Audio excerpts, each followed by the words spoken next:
नमस्कार, मैं अनिल कुमार श्रीवास्तव और आप देख रहे हैं दैनिक जनजागरण न्यूज। आज हमारे बात विभाग कॉलम में आई हैं समाज सेवी मधुलिका त्रिपाठी जी।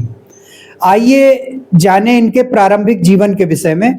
मैम, अपना प्रारंभिक परिचय अपने श्रीमुख से।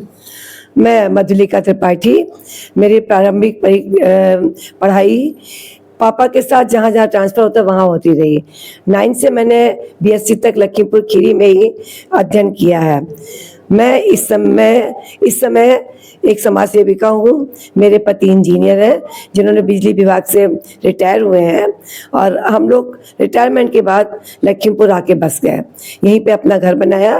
यहीं पे से ये सोच के कि अब रिटायर्ड लाइफ किस तरह बिताई जाए, हम लोगों ने उसको एक नया रूप दिया और समाज सेवी के रूप में हम दोनों पति पत्नी लगे हुए हैं। जो भी हो सकता है अपने से वो करते हैं। ज़्यादातर कोशिश करते हैं कि उस व्यक्ति को सहायता करें जिसको कोई नहीं कर रहा है। फोटो में, पिक्चर में, सब लाइमलाइट में सभी आना चाहते हैं, लेकिन ज़रूरतमंद के पास तक कोई नहीं पहुंचना पा जाता है। इसीलिए हम लोगों ने ये निर्णय लिया कि हम उस तक पहुंचेंगे और उसी की सहायता करेंगे। इसके मद्देनज़र हम लोगों ने एक अपनी संस्था प्रारंभ की, संकल्प हॉबी क्लासेस, जिसमें कि ज़रूरतमंद महिलाओं को, बालिकाओं को निःशुल्क प्रशिक्षण देते हैं और उनको अपने पैरों पे भी खड़ा करते हैं। मतलब जैसे सिलाई सिखाई, सिलाई के बाद उनको मशीन दिलाना, सुई धागा कैंची कपड़ा सब कुछ दे करके इस तरह कर दिया कि वो अपना काम शुरू कर सकें। हमारे यहाँ की सीखी हुई कई महिलाएं, बालिकाएं काफ़ी अच्छा पैसा कमा रही हैं और अच्छा जीवन गुजार रही हैं। मेहंदी की हैं, उनको मेहंदी की बुकिंग दिला देते हैं। पार्लर में कभी यहाँ से हमारे से सीखी हुई 5 महिलाएं और लड़कियां जिनका कि पार्लर्स में अपॉइंटमेंट हो गया और अच्छी तनख्वाह पे काम कर रही हैं। बाकी और भी बहुत चीज़ें हैं कि कथक, क्लासिकल नृत्य है, नृत्य बॉलीवुड है, ढोलक है, डांस है, तबला है।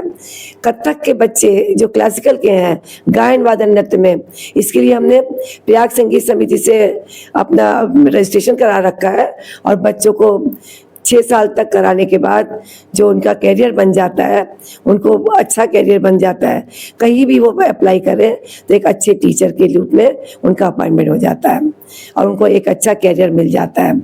इन सब के लिए हम लोग प्रयासरत रहते हैं और कोशिश करते हैं कि अच्छे से अच्छा काम कर सकें। मैम, लखीमपुर में आप प्रमुख समाज सेविका के रूप में जानी जाती हैं। हम जानना चाहेंगे आपके सामाजिक सफर की शुरुआत कैसे और कब हुई? देखिए, अभी जैसा कि हमने बताया कि हम लोगों ने रिटायरमेंट के बाद शुरू किया, लेकिन ऐसा नहीं है। हम लोग शुरू से ही, हम बचपन से मेरा इसी तरह का मन था, इसी तरह की धारणा थी कि कोई दिखता था, अरे परेशान हो रहा है, लो मैं इसकी सहायता कर सकूं। और शादी के बाद भी बहुत से लोगों को हम लोगों ने उनको अपने ध्यान दिया, उनको अपने पैरों पे खड़ा किया, बहुत से लोगों की सहायता की, कई कन्याओं को विवाह करवाया हम दोनों ने मिल करके। और चूँकि ये सर्विस में थे तो अच्छे से अच्छा अपॉइंटमेंट भी दिला सकते थे, उसके लिए भी इन्होंने किया और कई लोगों को नौकरी दिलवाई। और हम लोगों ने कई कन्याओं को, बालिकाओं को, बालकों की पढ़ाई कराई और उनको आगे बढ़ाया। अभी भी हमारे यहाँ के एक काम और जो सबसे बड़ा हम लोग करते हैं, बच्चे हमारे घर में रहते हैं, आके खाते पीते पढ़ते हैं। कन्याएं जो पढ़ती हैं उनको हम आगे बढ़ा देते हैं, जो नहीं पढ़ती उनके विवाह करा देते हैं। लड़के जो रहते हैं उनको ऐसी ट्रेनिंग दिला देते हैं कि उनका कैरियर बन जाए। इस समय हमारे यहाँ की एक लड़की पॉलिटेक्निक कर रही है मिर्ज़ापुर से, एक लड़का CFA कर रहा है की तैयारी कर रहा है लखनऊ में, और एक लड़की और मोमदी से पॉलिटेक्निक कर रही है, और एक लड़का JEE की तैयारी कर रहा है। तो इस तरह हम लोग करते रहते हैं। मैम, शहर में क्षुधा तृप्ति सेवा यानी लोगों को भोजन, भूखे लोगों को भोजन कराना, इसमें भी आप आगे रहती हैं।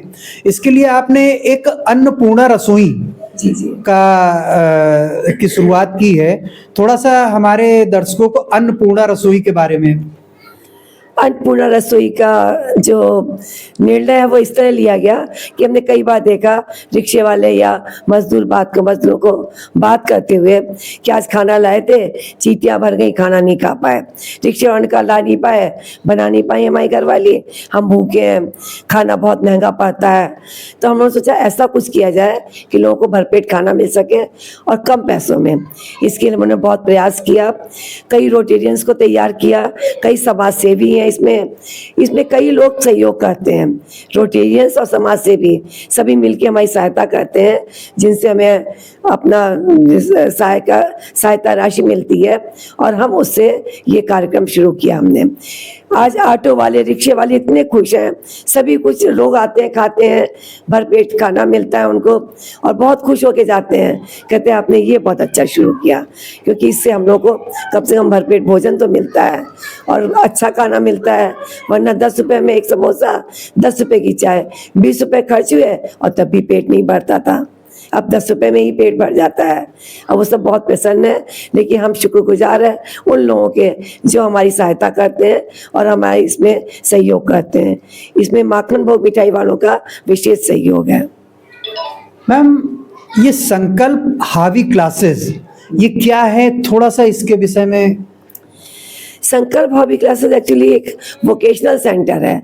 यहाँ पे सिलाई, कढ़ाई, बुनाई, पेंटिंग, मेहंदी, पार्लर, कुकरी, बेकरी, ढोलक और डांस, म्यूजिक सभी की ट्रेनिंग दी जाती है।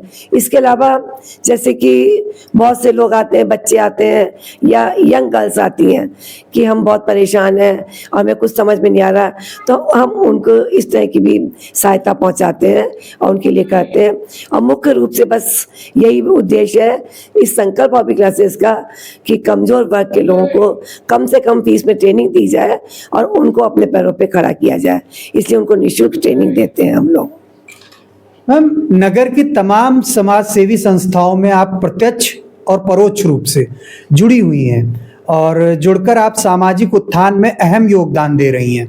तो हम जानना चाहेंगे मैम कुछ प्रमुख संस्थाओं के विषय में जिसमें आप। हाँ, हम कई संस्थाओं से जुड़े हैं, जैसे कि रोटरी क्लब है, इनरवीर है, भारत विकास परिषद है, जेसीआई है, जेसीआई संकल्प महिला विंग है, जेसीआई संकल्प का आदि शक्ति है, ईरा जी का है, और ब्राह्मण महिला, मंदाकिनी ब्राह्मण महिला समाज है, निरुपमा जी इसकी अध्यक्ष हैं। इसके अलावा वान प्लस क्लब है और भी कोई संस्थाएं हैं जिनसे कि हम जुड़े हुए हैं। और इन सब का मुख्य उद्देश्य, इस सब में जुड़ने का मुख्य उद्देश्य हमारा यही है कि किसी तरह हम उन लोगों तक पहुंच सके जो वाकई ज़रूरतमंद हैं, और उन तक पहुंचने का हमारा ये जो प्रयास है ये सफल भी हुआ है। हम पहुंच भी जाते हैं और उनकी सहायता भी कर देते हैं। मैम, कभी आप क्षुधा तृप्ति सेवा में दिखती हैं तो कभी शीत कवच अभियान जैसे कि कंबल का संबल या गर्म स्वेटर या गर्म कपड़े इनमें दिखाई देती हैं, तो कभी आप वृक्षारोपण में कार्यक्रमों में दिखाई देती हैं, तो कभी ज़रूरतमंदों की अन्य सेवाओं में दिखाई देती। इतना बड़ा काम कैसे कर लेती हैं आप? देखिए, कोई भी महिला अगर कुछ काम कर रही है तो उसके पीछे सबसे पहले उसके साथ उसका पति जरूर खड़ा है, हस्बैंड उसका साथ दे रहे हैं। मेरे हस्बैंड मेरा बहुत साथ देते हैं, हमारे साथ लगे रहते हैं मेरे साथ, और वो भी करते हैं इस काम में सहयोग, और वो मेरा पूरा सहयोग करते हैं। और इन सब चीज़ों के लिए जैसा कि आप समझ सकते हैं कि समय का निर्धारण बहुत ज़रूरी होता है। अब हम खाली नहीं बैठते हैं कि हम खाली बैठे आराम कर रहे हैं, हाँ कोई ना कोई काम करते रहते हैं, और हर काम का एक समय हो जाता है। जैसे 10 काम आ गए तो हम उनको तय कर लेते हैं कि किस समय कौन सा करना है, किस समय कौन सा करना है, या उनके जो समय होते हैं उसके हिसाब से अपने को मैनेज कर लेते हैं। मैम, अन्नपूर्णा रसोई हो गया, संकल्प हावी क्लासेस हो गया और सामाजिक सफ़र भी हो गया, तो मैम आप हमारे लखीमपुर वासियों के लिए कोई संदेश देना चाहें तो? लखीमपुर वासियों के लिए मैं संदेश क्या दूं? मैं यही कहूँगी कि लखीमपुर के लोग बहुत अच्छे हैं, बहुत बढ़िया हैं और बहुत कुछ करने के लिए तैयार रहते हैं। कि आप अगर उनके पास जाएं तो वो आपकी सहायता भी करेंगे, तैयार रहते हैं। बहुत सी चीज़ें ऐसी हैं कि कुछ लोग तो सही व्यक्ति तक पहुंच नहीं पाते हैं और कुछ लोग पहुंचते भी हैं तो उनको सहायता मिल नहीं पाती किसी कारणवश। तो ये कुछ समय की परिस्थितियों की बात होती है। बाकी लखीमपुर के लोगों से मैं कहना चाहूँगी कि अगर हो सके तो उन तक सहायता पहुंचाइए। आप पहुंचा रहे हैं, बहुत कुछ खर्च कर रहे हैं, लेकिन उन तक पहुंचिए जो वाकई में ज़रूरतमंद है, और जो ज़रूरतमंद नहीं है उनको करने से कोई फ़ायदा नहीं।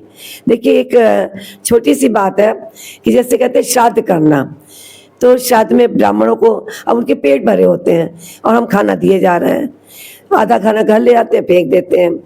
अगर आप ज़रूरतमंद को खिलाएं, किसी मजदूर को, किसी भूखे को, तो शायद वो खाना स्वार्थ लगे और ज़रूर हमारे पुरखों तक पहुँचे।